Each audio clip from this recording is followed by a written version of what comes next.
Les appels d'offres publics, rien que ces mots, ça peut faire un peu peur. Pour beaucoup de freelances, ça évoque tout de suite des tonnes de paperasse, une concurrence féroce, des exigences de dingue. Bref, on s'imagine que c'est un monde réservé aux grosses boîtes. Et si Et si tout ça, c'était juste une idée reçue? C'est la question qu'on se pose tous, non? Est-ce que ça vaut vraiment la peine de se lancer dans cette aventure quand on est seul à la barre? Est-ce que c'est une montagne infranchissable ou est-ce qu'il y a une vraie opportunité à saisir?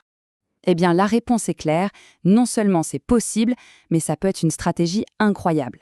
Alors, on va voir ensemble comment, en tant que freelance, on peut non seulement jouer dans la cour des grands, mais aussi gagner.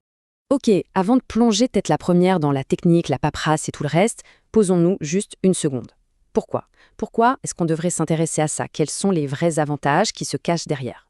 Alors, regardez bien ce chiffre, 100 milliards d'euros. Ce n'est pas une estimation à la louche, non. C'est le poids, chaque année, de la commande publique en France. Pour se donner une idée, ça représente environ 6% du PIB.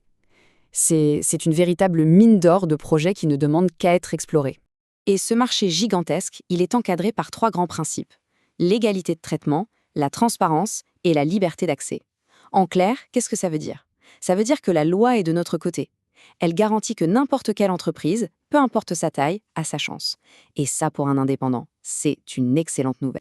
Mais au-delà de l'argent, il faut vraiment voir ça comme un accélérateur de business. C'est stratégique.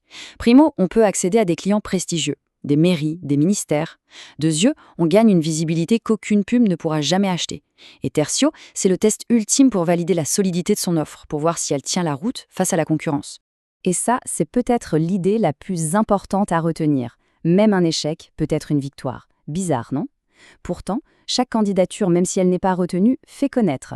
Les acheteurs publics voient notre nom, notre expertise. On entre dans leur radar. C'est du marketing de très haut niveau. Et ça ne coûte que du temps. Bon, l'opportunité est là, c'est clair. Le pourquoi est bien établi. Maintenant, passons au comment. Quelles sont les questions, les vraies questions stratégiques, à se poser avant de se lancer? Alors, soyons francs, la toute première candidature, oui, ça prend du temps. Il faut rédiger ce fameux mémoire technique et c'est un vrai travail de fond. Mais l'astuce, c'est de le voir comme un investissement. Une fois qu'il est créé, ce document devient une base super solide qu'on pourra adapter pour les réponses suivantes. C'est vraiment la première fois la plus difficile. Voilà une décision cruciale. Y aller en solo ou en équipe.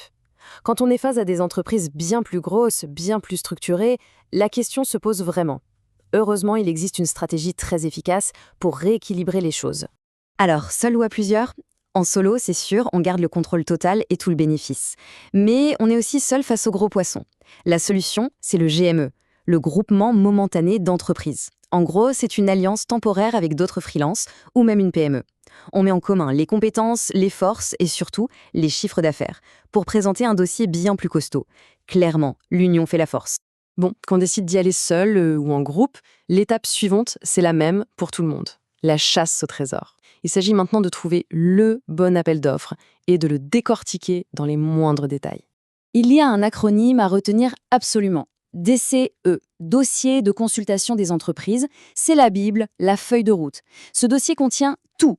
Les règles du jeu, les besoins techniques, les critères de notation. Le premier réflexe, c'est toujours de le télécharger et de le lire, de la première à la dernière ligne. Tenez, voici une petite règle d'or non officielle mais super utile pour faire un premier tri. En général, il vaut mieux viser des marchés dont la valeur ne dépasse pas la moitié de son chiffre d'affaires annuel. Ce ratio, c'est un signal fort pour l'acheteur. Ça montre qu'on a les reins assez solides pour mener le projet à bien. Et avant de se lancer corps et âme, une petite checklist de survie. D'abord, on lit le CCTP, le fameux cahier des charges. La question est simple, est-ce que je sais faire ce qui est demandé? Ensuite, la trésorerie. Est-ce qu'on peut se permettre d'attendre d'être payé 30 voire 60 jours après la fin de la mission? C'est un point crucial. Et enfin, la signature électronique. Attention à ne pas se faire avoir, ça peut prendre 2 semaines à obtenir. Il faut anticiper. Ok, maintenant qu'on est prêt, la question finale, c'est où est-ce qu'on les trouve, ces fameux appels d'offres? Bien sûr, il y a les grandes plateformes nationales et européennes comme le BOAMP. Mais, un conseil en or pour commencer, il faut jouer la carte de la proximité. Allez fouiller sur les sites de votre mairie, de votre département. Pour un acheteur public, choisir un prestataire local, c'est souvent un vrai plus. C'est un avantage concurrentiel énorme. On arrive au bout de cette exploration. Alors, si on devait résumer, qu'est-ce qu'il faut retenir de tout ça? L'image à garder en tête, c'est celle-ci. Freelance et commande publique, ce ne sont pas des ennemis, bien au contraire, ce sont des partenaires. C'est un duo gagnant. Oui, ça demande de la préparation, un peu de stratégie, mais les bénéfices potentiels pour une activité d'indépendant sont juste immenses. La question, ce n'est donc plus de savoir si c'est possible, mais plutôt par où commencer. Alors, maintenant que les portes sont ouvertes, quel sera le tout premier pas pour aller explorer cette nouvelle voie?